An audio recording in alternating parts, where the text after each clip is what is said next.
सोचो, स्पेस के इतने बड़े काले समंदर में एक ऐसी जगह है, एक ऐसी जगह जहां हमारे यूनिवर्स के जाने पहचाने रूल्स मुड़ते और टूटते हुए लगते हैं। इन जगहों को हम ब्लैक होल्स कहते हैं। ये कॉस्मोस के सबसे मिस्टीरियस और पावरफुल ऑब्जेक्ट्स में से कुछ हैं। ब्लैक होल्स एक अलग ही तरह का वंडर दिखाते हैं। ये इनविजिबल है, फिर भी इनकी प्रेजेंस अपने आसपास के यूनिवर्स को बहुत गहरे तरीकों से शेप करती है। एक ऐसे स्टार के बारे में सोचो जो हमारे सन से कई गुना ज्यादा मैसिव हो। अब सोचो, वो सारा मटेरियल एक शहर से भी छोटी सी जगह में दबा दिया गया हो। इसका रिजल्ट होता है एक इतना स्ट्रॉन्ग ग्रेविटेशनल पुल कि कुछ भी, एब्सोल्युटली कुछ भी उसकी पकड़ से बच नहीं सकता। लाइट भी नहीं, जो यूनिवर्स की सबसे फास्ट चीज है, वो भी आजाद नहीं हो सकती।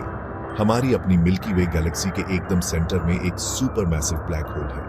ब्लैक होल्स को समझना ग्रेविटी, स्पेस और टाइम के दिल में उतरने जैसा सफर है। रियलिटी के किनारे तक के सफर के लिए तैयार हो जाओ। ब्लैक होल असल में क्या है, इसे समझने के लिए चलो एक जानी पहचानी चीज से स्टार्ट करते हैं, ग्रेविटी। ग्रेविटी वो फोर्स है जो तुम्हारे पैरों को जमीन पर टिकाए रखती है। ये वही फोर्स है जो अर्थ को सन के चारों ओर ऑर्बिट में रखती है। मैस वाली हर चीज दूसरी हर चीज पर ग्रेविटेशनल पुल डालती है। कोई चीज जितनी ज्यादा मैसिव होती है, उसका ग्रेविटेशनल पुल उतना ही स्ट्रांग हो जाता है। अब एक ऐसी चीज इमेजिन करो जो इतनी इनक्रेडिबली मैसिव और डेंस हो कि उसकी एस्केप वेलोसिटी लाइट की स्पीड से भी ज्यादा हो। लाइट लगभग 299,792 किलोमीटर पर सेकंड की स्पीड से ट्रैवल करती है। अगर किसी चीज से निकलने के लिए एस्केप वेलोसिटी इस स्पीड से ज्यादा हो तो कुछ भी, लाइट भी नहीं, उसके ग्रेविटेशनल चंगुल से बच नहीं सकता। यही ब्लैक होल का असली मतलब है। ये स्पेस टाइम का एक ऐसा रीजन है जहां ग्रेविटी इतनी जबरदस्त स्ट्रांग होती है कि वो एक वन वे दरवाजा बना देती है। इस बाउंड्री को इवेंट होराइजन कहते हैं। इस होराइजन के अंदर होती है सिंगुलैरिटी, इन्फिनिट डेंसिटी वाला एक पॉइंट जहां ब्लैक होल का सारा मैस जमा होता है। ब्लैक होल स्पेस टाइम में इतना गहरा कर्व बना देता है कि वो एक बॉटमलेस गड्ढा बन जाता है। जो कुछ भी ज्यादा पास जाने की हिम्मत करता है, वो अंदर लुढ़क जाता है, कभी वापस ना आने के लिए। ब्लैक होल्स सबसे मैसिव स्टार्स की लाइफ के ड्रामेटिक एंड प्रोडक्ट्स होते हैं। स्टार्स जैसे हमारा सन जायंट न्यूक्लियर भट्टियां हैं। लाखों या अरबों सालों तक ये अपने कोर में हल्के एलिमेंट्स को भारी एलिमेंट्स में फ्यूज करते रहते हैं।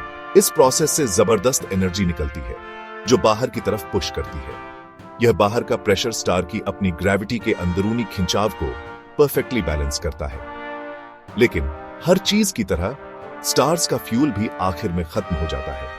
जब एक बहुत मैसिव स्टार का न्यूक्लियर फ्यूल खत्म हो जाता है तो यह बैलेंस टूट जाता है। स्टार का कोर अपने ही भारी वजन के नीचे बुरी तरह से कोलैप्स कर जाता है। स्टार की बाहरी लेयर्स एक जोरदार धमाके में स्पेस में फेंक दी जाती है, जिसे सुपरनोवा कहते हैं।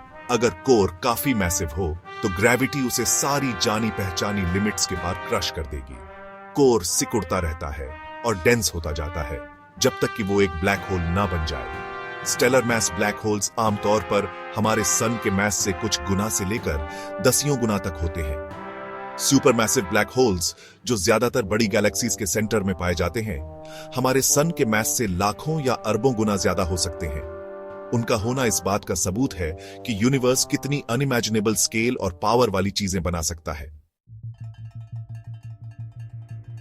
ब्लैक होल्स खुद तो इनविजिबल होते हैं, लेकिन उनके आसपास के माहौल पर उनका इफेक्ट बिल्कुल साफ दिखाई देता है। उनकी जबरदस्त ग्रेविटी एक कॉस्मिक कंडक्टर की तरह काम करती है, जो आसपास के स्टार्स, गैस और डस्ट की मूवमेंट्स को कंट्रोल करती है। अगर हमारे सन की जगह अचानक उसी मैस का ब्लैक होल आ जाए तो अर्थ और दूसरे प्लैनेट्स वैसे ही उसका ऑर्बिट करते रहेंगे जैसे अभी करते हैं। ब्लैक होल एक कॉस्मिक वैक्यूम क्लीनर तभी बनता है जब आप उसके इवेंट होराइजन के बहुत बहुत करीब पहुंच जाते हैं। जब मैटर ब्लैक होल के बहुत करीब पहुंच जाता है तो कमाल की चीजें हो सकती हैं। आसपास के स्टार से गैस और डस्ट ब्लैक होल की तरफ खींच सकते हैं। जैसे ही ये मटेरियल अंदर की तरफ स्पाइरल करता है, ये एक घूमता हुआ सुपर हीटेड स्ट्रक्चर बनाता है जिसे एक्रीशन डिस्क कहते हैं। इस तेजी से घूमती डिस्क में पार्टिकल्स के बीच फ्रिक्शन से मटेरियल लाखों डिग्रीज तक गर्म हो जाता है, जिससे वो तेज चमकने लगता है। एस्ट्रोनॉमर्स अक्सर इसी चमकती हुई डिस्क को डिटेक्ट करते हैं, ब्लैक होल को नहीं। कभी कभी ब्लैक होल के पास से पार्टिकल्स और रेडिएशन के पावरफुल जेट्स निकलते हैं। ये जेट्स लाइट की स्पीड के करीब ट्रैवल कर सकते हैं और स्पेस में हजारों, यहां तक कि लाखों लाइट ईयर्स तक फैल सकते हैं। हमारी मिल्की वे गैलेक्सी के सेंटर के आसपास स्टार्स के ऑर्बिट्स को ट्रैक करके एस्ट्रोनॉमर्स ने सैजिटारियस A* नाम के एक सुपरमैसिव ब्लैक होल के होने का पता लगाया है। ब्लैक होल का ग्रेविटेशनल असर पूरी गैलेक्सीज के स्ट्रक्चर और डायनामिक्स को शेप करता है। क्या कोई इंसान ब्लैक होल के अंदर के सफर में जिंदा बच सकता है? यह सवाल बहुत दिलचस्प है, हालांकि इसका जवाब काफी भयानक है। जैसे ही कोई चीज ब्लैक होल के पास पहुंचती है, उसे बहुत स्ट्रॉन्ग टाइडल फोर्सेस महसूस होने लगते हैं। सोचो कि हमारा स्पेसशिप पैर पहले करके ब्लैक होल की तरफ जा रहा है। ब्लैक होल की ग्रेविटी एस्ट्रोनॉट के पैरों पर उसके सिर से कहीं ज्यादा जोर से खींचेगी। ग्रेविटेशनल पुल का यह डिफरेंस स्पेसशिप और एस्ट्रोनॉट को ब्लैक होल की दिशा में खींचकर लंबा कर देगा। इस प्रोसेस को स्पैगेटिफिकेशन कहते हैं। बेचारा एस्ट्रोनॉट एक छोटे स्टेलर मैस ब्लैक होल के इवेंट होराइजन तक पहुंचने से पहले ही एटम्स की एक लंबी पतली लड़ी में खींच जाएगा। सुपरमैसिव ब्लैक होल्स के लिए इवेंट होराइजन पर टाइडल फोर्सेस बहुत कमजोर होते हैं। एक एस्ट्रोनॉट शायद सुपरमैसिव ब्लैक होल का इवेंट होराइजन पार कर जाए बिना तुरंत हटे हुए, लेकिन इवेंट होराइजन पार करना पॉइंट ऑफ नो रिटर्न है।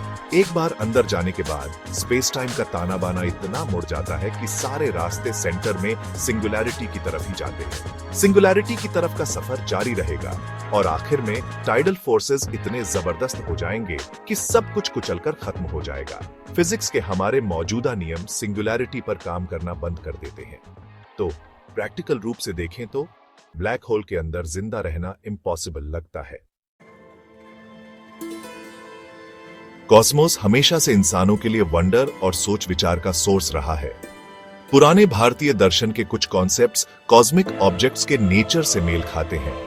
हिंदू कॉन्सेप्ट प्रलय एक कॉस्मिक विनाश के दौर के बारे में बताता है। कॉस्मोस का यह सिक्लिकल नजरिया स्टार्स की लाइफ साइकिल से ब्लैक होल्स बनने तक में झलकता है। भगवान शिव को विनाश और ट्रांसफॉर्मेशन से जोड़ा जाता है। शिव का कॉस्मिक डांस, तांडव, यूनिवर्स को शेप करने वाले डायनामिक प्रोसेसेस का सिंबल हो सकता है। ब्लैक होल की विनाशकारी शक्ति को शिव के कॉस्मिक पैरेलल के तौर पर देखा जा सकता है। ब्लैक होल्स पूरे यूनिवर्स के सबसे गहरे और दिलचस्प रहस्यों में से एक है। हमने उन्हें ऐसी जगहों के रूप में समझने का सफर तय किया है जहां ग्रेविटी से बचा नहीं जा सकता। उनका जबरदस्त ग्रेविटेशनल पुल गैलेक्सीज के डांस को कंट्रोल करता है। उनका होना फिजिक्स की हमारी फंडामेंटल समझ को चैलेंज करता है। ब्लैक होल के अंदर जिंदा बचने का सवाल इम्पॉसिबल लगता है। फिर भी ब्लैक होल्स स्पेस, टाइम और ग्रेविटी के बारे में हमारे ज्ञान की सीमाओं को टेस्ट करने के लिए एक यूनिक लैबोरेटरी देते हैं। वे हमें अननोन का सामना करने और नई थ्योरीज खोजने के लिए मजबूर करते हैं। यह हमें याद दिलाता है कि इंसानी जज्बा हमेशा कॉस्मोस के बड़े रहस्यों की ओर खींचता रहा है। इन काले, शांत जायंट्स को समझने की खोज रियलिटी के फंडामेंटल ताने बाने और यूनिवर्स के एवोल्यूशन को समझने के बारे में है। खोज का यह सफर अभी खत्म नहीं हुआ है। हर नए टेलीस्कोप, हर नए ऑब्जर्वेशन और हर नई थ्योरेटिकल इंसाइट के साथ हम ब्लैक होल्स के आसपास के रहस्य की एक और परत हटाते हैं। ब्लैक होल्स हमें कॉस्मिक अंधेरे में छिपी इन्फिनिट पॉसिबिलिटीज के बारे में सवाल पूछते रहने, एक्सप्लोर करते रहने और सोचते रहने के लिए बुलाते हैं।